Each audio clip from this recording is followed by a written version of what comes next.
को परशुराम कहता है, वो जो मेरे राज्य में विद्रोह की पहली ज्वाला लगता है, वो जो मेरे राजभवन में मुझे ललकार कर गया है, यदि वो बच गया तो मैं तुम में से किसी एक को भी जीवित नहीं छोड़ूंगा। छलपति,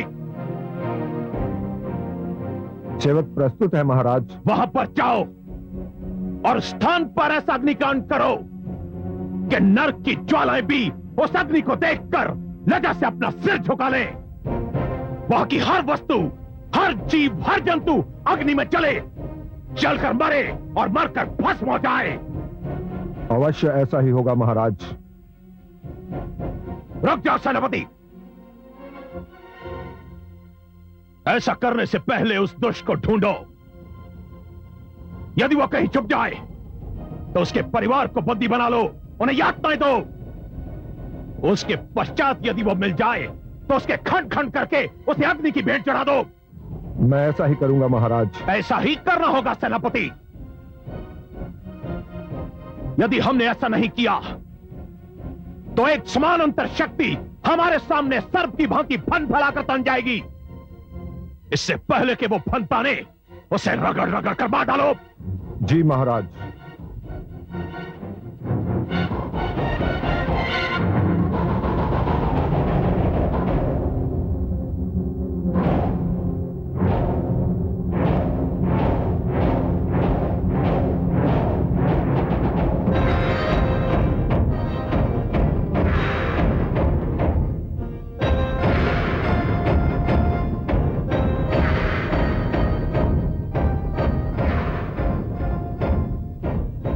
लगता है तुम मुझे देखकर प्रसन्न नहीं हुए। क्यों? ऐसा क्यों सोच लिया तुमने? यदि प्रसन्न हुए होते तो तुम्हारे नेत्रों में उसकी परछाई अवश्य दिखाई देती। अनामिका, मेरे नेत्रों में तो जले हुए आश्रमों, लुटी हुई कुटियाओं और आक्रमण में हताहत हो रहे मनुष्यों की परछाई बसी हुई है। तुम्हें बालपन की किसी भी घटना का स्मरण नहीं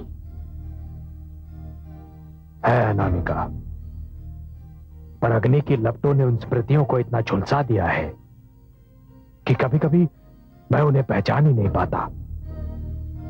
एक बात पूछूं? पूछो। तुम तो भृगुवंशी राम थे, परशुराम कैसे बन गए?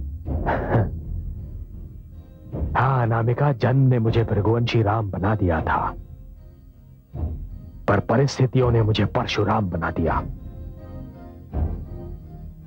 अब इतने से उत्तर से तुम्हारी संतुष्टि नहीं होती तो मेरे पास कोई दूसरा उत्तर है भी नहीं। राम,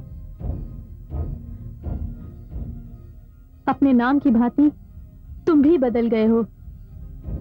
लगता ही नहीं तुम वही हो जिसके साथ मैं बालपन में खेला करती थी। वो कोई और था और आज जो मेरे सामने है वो कोई और। हाँ देवी, जिसे तुमने बालपन में देखा था वो एक बालक था, भोलेपन और चपलता का सुंदर सम्मिश्रण। परंतु जो आज तुम्हारे सामने खड़ा है वो कोई व्यक्ति नहीं है। फिर कौन है? एक अभियान। हाँ देवी, भृगुवंशी राम एक व्यक्तित्व था, परशुराम एक अभियान है। जिस दिन यह अभियान समाप्त हो जाएगा उसी दिन परशुराम भी समाप्त हो जाएगा। देवी, तुम बहुत अच्छी हो, बहुत सुंदर, बहुत कोमल। विश्वास करो, यदि कभी तुम्हें दुख पहुंचा तो मुझे भी दुख होगा, पर मुझसे कभी कोई ऐसी आस न लगा बैठना जिसे पूरा करना मेरे वश में न हो।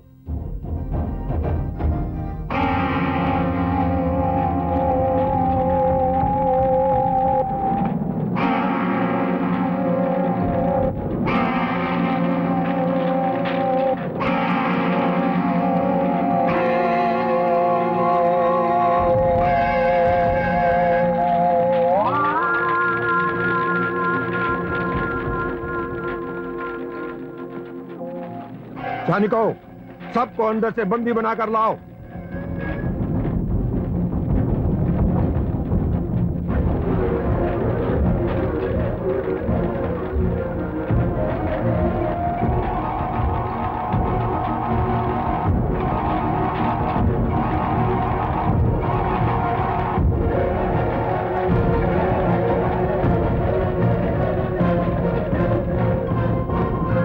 राम राम राम राम, सहस्त्रार्जुन के सैनिकों ने आश्रम पर आक्रमण कर दिया है।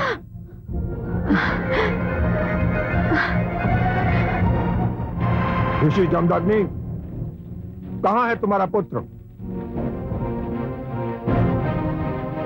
कहां है वो दुष्ट जिसने हमारे महाराज को ललकारने का दुस्साहस किया?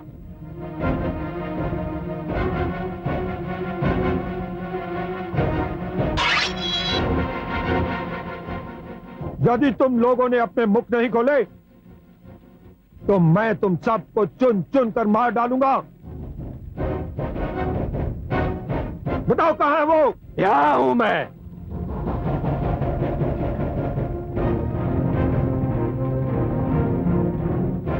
घेर लो इसे चारों ओर से।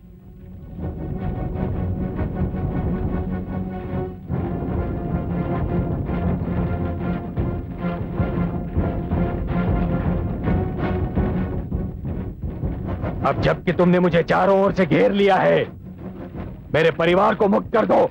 मैं इतना मूर्ख नहीं हूं नवयुवक। मैंने तुम्हारे विषय में बहुत कुछ सुन रखा है। मैंने तुम्हारे परिवार को इसलिए बंदी बनाया है कि यदि तुम कोई संकट खड़ा करने का दुस्साहस करो तो इन सब का वध कर दिया जाए। मैं तो समझता था कि क्षत्रिय हो, वीर भी होंगे, परंतु तुम सब तो केवल कायर हो, कपटी हो। हम वही कर रहे हैं जिसका आदेश हमें महाराज सहस्त्रार्जुन ने दिया है।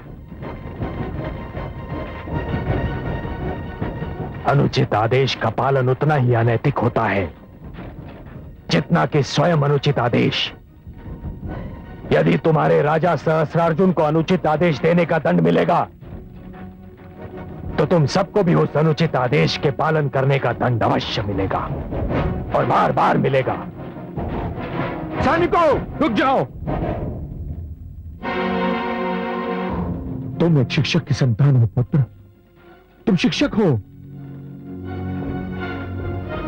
मैं शिक्षक की संतान अवश्य हूं पिताश्री, परंतु शिक्षक कदापि नहीं हूं। नहीं पुत्र, हट मत करो। मैं नहीं चाहता कि आश्रम की भूमि मानव रक्त से रंगी जाए। तुम आत्मसमर्पण कर दो पुत्र। आत्मसमर्पण?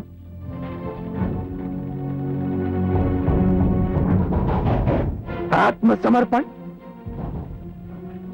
असत्य के समक्ष आत्मसमर्पण, अधर्म के समक्ष आत्मसमर्पण, अन्याय और अत्याचार के समक्ष आत्मसमर्पण। पिताश्री, आप जो कह रहे हैं यदि वो कर दिया गया तो मानव इतिहास अश्रुओं की धारा में बह जाएगा और वो मानव इतिहास का सबसे बड़ा दुर्भाग्यपूर्ण दिन होगा।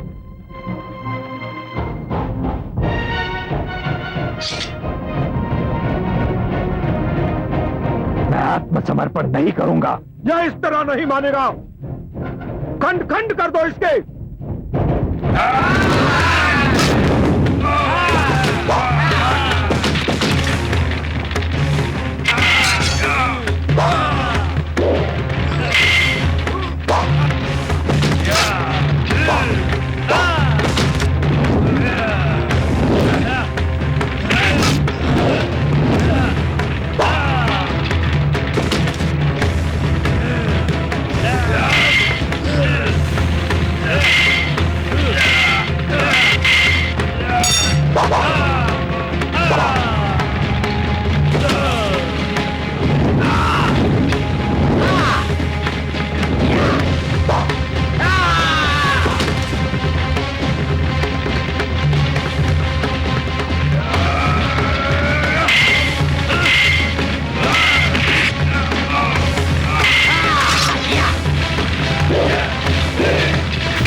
अभियान संपन्न हो गया पुत्र? अभी तो आरंभ हुआ है पिताश्री, किंतु हां, पहले दिन का कार्य अवश्य पूरा हो गया। पहले दिन का नहीं, अंतिम दिन का। और अंतिम दिन का इसलिए कि आज के उपरांत मैं इस आश्रम की धरती पर तब की होली सहन नहीं करूंगा पुत्र। चाहे हम आक्रमण और प्रहार के लक्ष्य क्यों न बन जाएं? हाँ पुत्र, चाहे हम आक्रमण और प्रहार के लक्ष्य क्यों न बन जाएं, क्योंकि कर्म की परीक्षा साधारण स्थिति में नहीं होती। कोई मनुष्य अपने कर्म का कितना बड़ा साधक है कि उसी समय ज्ञात होता है जब उसे असाधारण और असुविधाजनक स्थितियों ने घेर लिया हो। परंतु पिताश्री, मुझे बोलने दो, आज मुझे बोलने दो पुत्र। हमारे जन्म ने हमारे अस्तित्व के साथ एक विशेष कर्म को जोड़ा है, और वो कर्म हमारे अस्तित्व के साथ उस समय तक जुड़ा रहेगा जब तक कि हमारी नसों में रक्त का प्रवाह और हमारे शरीर में प्राणों की उपस्थिति शेष है। और ये कर्म क्या है? ये कर्म शास्त्र नियमों की शिक्षा है, ज्ञान का प्रचार, धर्म और अहिंसा पर अनुरोध। यही हमारा कर्म है पुत्र, और यही हमारी परंपरा है। और मैं इस परंपरा को अपने नेत्रों के सामने कभी टूटते नहीं देख सकता।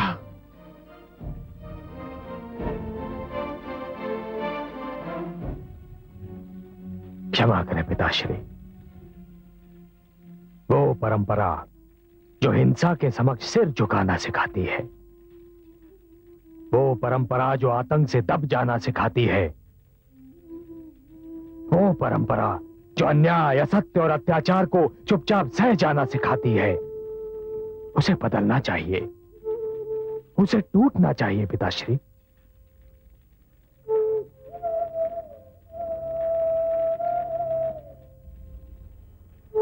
देखिए, इन अत्याचारियों के मृत शरीर चिल्ला चिल्ला कर कह रहे हैं पिताश्री कि वो परंपरा बदल चुकी है, वो परंपरा टूट चुकी है। उसे मैंने बदला है, उसे मैंने तोड़ा है पिताश्री। सहस्रार्जुन और उसके अत्याचारी वर्ग के लिए मेरी ओर से यही उत्तर है, और यह उत्तर आज पहली बार ही नहीं मिला है पिताश्री, अब यही उत्तर हर बार मिलेगा। तो फिर मुझे बहुत दुख से कोई निर्णय लेना पड़ेगा। आप कोई भी निर्णय लेने के लिए स्वतंत्र हैं पिताश्री। पुत्र, मैं अपना कर्म नहीं बदल सकता, तुम अपना प्रण नहीं बदल सकते। मैं अपनी लीक नहीं छोड़ सकता, तुम अपना लक्ष्य नहीं छोड़ सकते। ऐसी स्थिति में हम दोनों के लिए यही उत्तम होगा कि हम अपने अपने मार्ग चुन लें।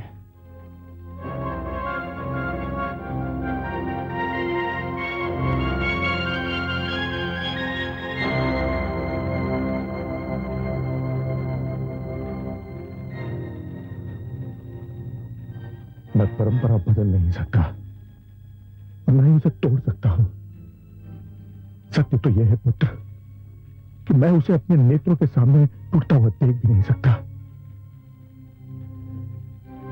यदि तुम जो कह रहे हो वही करना चाहते हो,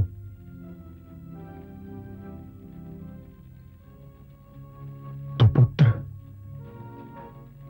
फिर तुम्हारा इस आश्रम में कोई स्थान नहीं। तुम्हें यह आश्रम छोड़कर जाना होगा पुत्र, छोड़कर जाना होगा।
कमल नयन, किस सोच में डूबे हैं आप? कुछ नहीं महादेवी, सोच रहा था कि ये परंपरा होती क्या है, किस वस्तु का नाम है परंपरा। हे कमल नयन, आप ही तो शब्दों के रचयिता हैं, भाषा के स्रोत हैं। आपके सामने मैं क्या मुंह खोलूं? पर आपने पूछा है तो अतीत से अपना नाता जोड़े रखने का नाम है परंपरा। वाह, धन्य है आप महादेवी। परंपरा की इतनी सरल और सुंदर परिभाषा असंभव है। धन्य है आप। धन्यवाद कमल नयन। ये सत्य है कि हर पीढ़ी ये देखती है कि उससे पहले की पीढ़ी ने जो कुछ किया उसमें कौन से कार्य सुंदर थे, वो उनका अनुसरण करती है और यही परंपरा कहलाती है। आपने सत्य कहा महादेवी, सर्वथा सत्य कहा। बड़ों का आदर करना, छोटों से प्रेम करना, माता पिता की आज्ञा का पालन करना, एक दूसरे के अधिकारों का सम्मान करना, ये सब वो सुंदर परंपराएं हैं जो पीढ़ियों से चलती आ रही हैं और आगे चलती भी रहनी चाहिए। परंतु हे महादेवी, क्या परंपराएं टूट नहीं सकती, बदल नहीं सकती? क्यों नहीं? हे कमल नयन, मानव जाति को चाहिए कि हर युग में समय की कसौटी पर परंपराओं को कसती रहे और उसके अनुसार उनमें परिवर्तन करती रहे, क्योंकि परंपराओं को आडंबर में बदलते देर नहीं लगती। एक पीढ़ी की परंपरा दूसरी पीढ़ी के लिए कष्ट का कारण भी बन सकती है। आप सत्य में धन्य है महादेवी। आप तो कह रही थी कि सारे शब्दों का स्रोत मैं हूं, परंतु आपके इन सुंदर शब्दों ने मेरी सारी उलझन दूर कर दी। कैसे? क्योंकि मेरे अंश अवतार ने ऋषि जमदग्नि की परंपरा को तोड़ दिया है। पर महादेवी, अब आपके वचन सुनने के उपरांत मुझे यह विश्वास हो गया है कि मेरा अंश अवतार जो कर रहा है ठीक कर रहा है। महादेवी, परंपरा का आदर करना एक बात और परंपरा से चिपके रहना दूसरी बात। मेरा अंश अवतार परंपरा से चिपके रहने को नकार रहा है।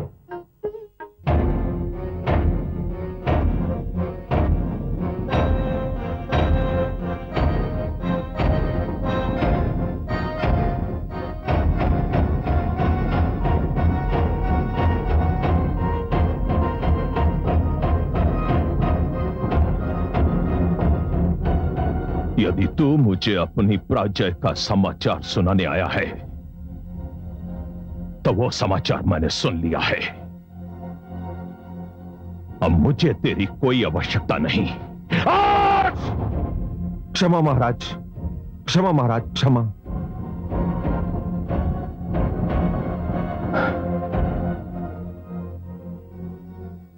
क्षमा तुम्हें तब मिलेगी सेनापति, जब परशुराम का कटा हुआ सिर मेरे चरणों में होगा।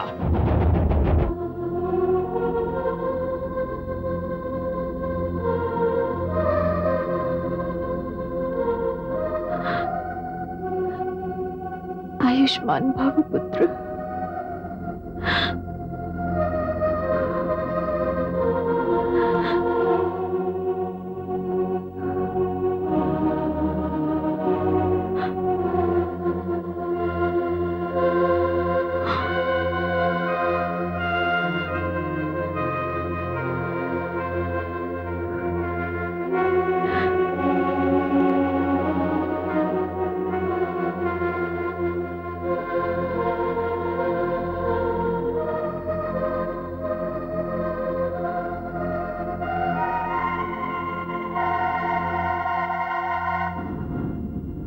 राम,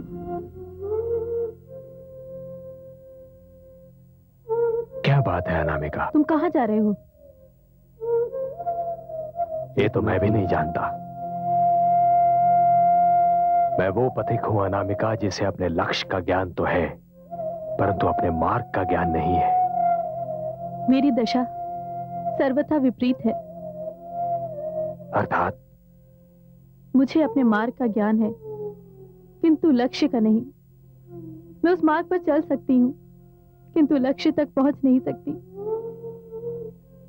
न मुझे यह अधिकार है कि मैं तुमसे कहूं रुक जाओ, मत जाओ, और ना ये अधिकार है कि मैं तुमसे कहूं कि तुम जहां जा रहे हो मुझे भी अपने साथ ले चलो। अनामिका, नहीं, मैं तुमसे कोई अधिकार मांगने नहीं आई। मैं तुम्हें सिर्फ इतना बताने आई हूं कि मैं तुम्हारी प्रतीक्षा करूंगी जब तक ये श्वास चलता रहेगा और इन नैनों के दीप जलते रहेंगे। अनामिका, मेरी एक बात मानोगी? नहीं, मैं तुम्हारी कोई बात नहीं मानूंगी। मैं जानती हूँ तुम क्या कहना चाहते हो। तुम यही कहना चाहते हो ना कि मृग तृष्णा को सरोवर मत समझो। कि तुम्हें क्या करूं? यही मृग तृष्णा तो मेरी आस की प्यास बुझाने का साधन है।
लंकापति, मैं तुम्हारे पास संधि का प्रस्ताव लेकर आया हूं। संधि का जो प्रस्ताव रात के अंधेरे में आता है उसके रूप में कोई ना कोई खोट अवश्य होती है। और यह भी जान लो सहस्त्रार्जुन की सिंह की दृढ़ से संधि नहीं करता। रस्सी जल गई, बल नहीं निकले। ये मत भूलो लंकापति के तुम मेरे बंदी हो। मैं तुम्हारा बंदी नहीं, नियति का बंदी हूं सहस्त्रार्जुन। जो भी हो, मैं तुम्हें यह समझाने आया हूं कि तुम्हें कारागार से मुक्ति मिल सकती है। यदि तुम मेरी बात मान लो तो मैं तुम्हें मुक्त कर सकता हूं। क्या बात मनवाना चाहते हो मुझसे? मैंने एक एक करके अपने सब शत्रुओं को ठिकाने लगा दिया है। एक शत्रु शेष है जो मेरी शक्ति की सीमा के बाहर है। मैं नहीं जानता कि तुम किसकी बात कर रहे हो सहस्त्रार्जुन। वो एक नवयुवक है। नवयुवक? इस संसार का सबसे बड़ा योद्धा सहस्त्रार्जुन एक नवयुवक से भयभीत है। वो साधारण नवयुवक नहीं है। नवयुवक है, और वो भी एक। कोई सेना तो नहीं है सहस्त्रार्जुन? वही तो बताना चाहता हूं।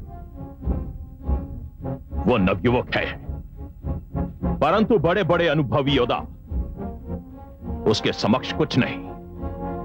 वो एक है, परंतु कई सेनाओं पर भारी है। कौन है वो? ऋषि जमदग्नि का पुत्र परशुराम। मैं मानव हूं, इस कारण उसे हरा नहीं सकता। तुम असुर हो, तुम्हारे पास मायावी शक्तियां हैं, इस कारण तुम उसे सरलता से परास्त कर सकते हो। लंकापति रावण, तुम उसे मार दो। इस कारागार से तुम्हें मुक्ति मिल जाएगी। मुझे यह तो ज्ञात था कि तेरा वास्तविक नाम सहस्त्रार्जुन नहीं, तेरा वास्तविक नाम कार्तिवीर्य है। किंतु मुझे यह ज्ञात नहीं था कि तुझ में कुछ भी वास्तविक नहीं। सहस्त्रार्जुन, तू सिर से लेके पांव तक छल, कपट और कायरता की मूर्ति है। मैं असुर अवश्य हूं सहस्र अर्जुन, किंतु मैंने ऋषि पुत्र के रूप में जन्म लिया है, और तू एक ऋषि पुत्र से दूसरे ऋषि पुत्र का वध करने की बात कह रहा है। यह संभव नहीं है, यह असंभव है सहस्र अर्जुन। तो फिर सड़ता रहे सारा जीवन इस कारागार में और टकराता रहे अपना सिर इन पथरीली दीवारों और लोहे की छड़ों से। तो सारा जीवन सूर्य का प्रकाश नहीं देख पाएगा। धिक्कार है उस प्रकाश पर जिसमें तेरा कुरूप चरित्र स्पष्ट रूप से दिखाई दे। धिक्कार है। तू मूर्ख है, किंतु कायर नहीं सहस्र अर्जुन, कायर नहीं। चला जाओ यहां से, चला जाओ।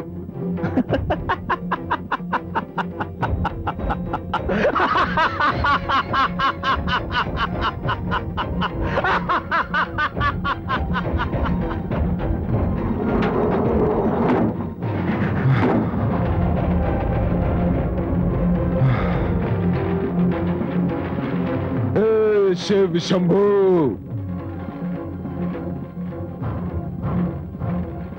मुझसे अवश्य कोई भूल हुई है जिसका दंड मुझे मिल रहा है। दंड दे लीजिए शिव शंकर, परंतु ऐसे नीच और कायर का बंदी बनाकर अपने भक्त का अपमान मत करवाइए। मुझे क्षमा कर दीजिए, मुझे क्षमा कर दीजिए।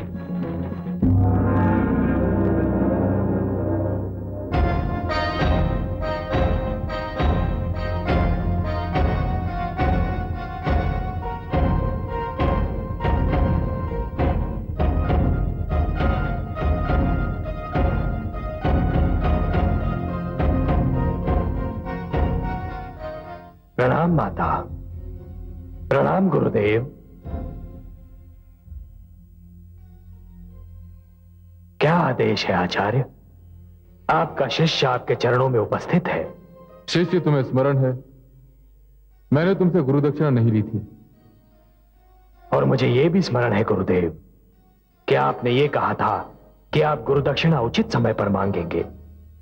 क्या मेरे सौभाग्य से वो समय आ गया है? आया तो है, पर पूर्णतया नहीं। मैं समझा नहीं आचार्य।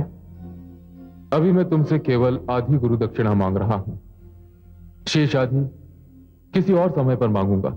हे गुरुदेव, आप जब भी और जितनी भी गुरु दक्षिणा मांगेंगे उसे देना मेरा सौभाग्य ही होगा। मैं आपका आदेश सुनने को व्याकुल हूं। शिष्य, तुम्हारी भांति मेरा एक और भक्त है, लंकापति रावण।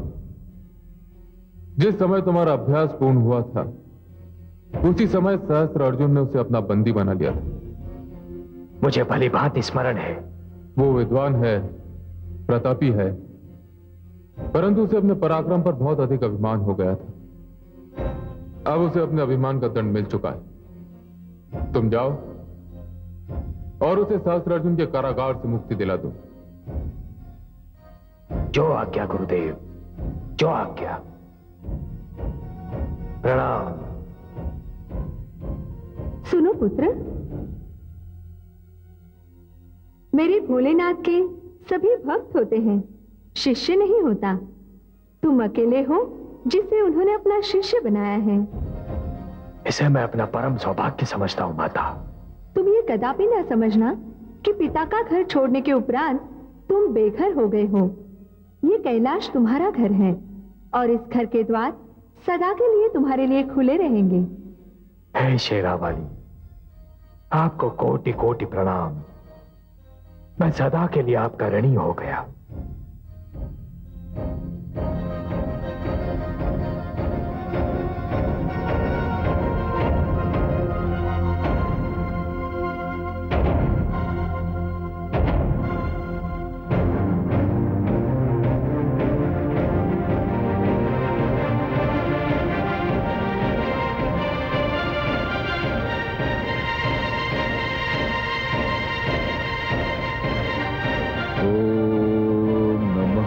शिवाय।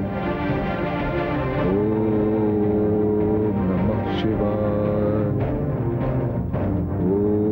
ओम नमः शिवाय।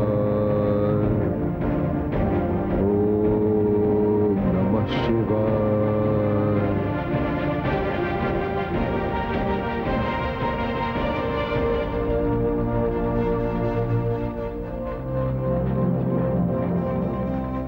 ओम नमः शिवाय। ओम नमः शिवाय। ओम नमः शिवाय। लंकापति की जय हो। हमने इस कारागार से निकलने का मार्ग ढूंढ निकाला है। हम यहां से निकल सकते हैं और किसी को हमारे भागने की सूचना भी नहीं मिलेगी। और जब तक प्रहरियों को सूचना मिलेगी तब तक हम बहुत दूर निकल चुके होंगे। ये सुनहरा अवसर हमें फिर नहीं मिलेगा। लंकापति, हम चाहते हैं कि दुष्ट सहस्त्र अर्जुन के कारागार से आप भी हमारे साथ भाग चलें। क्या तुम लंकापति रावण को भागने का परामर्श दे रहे हो?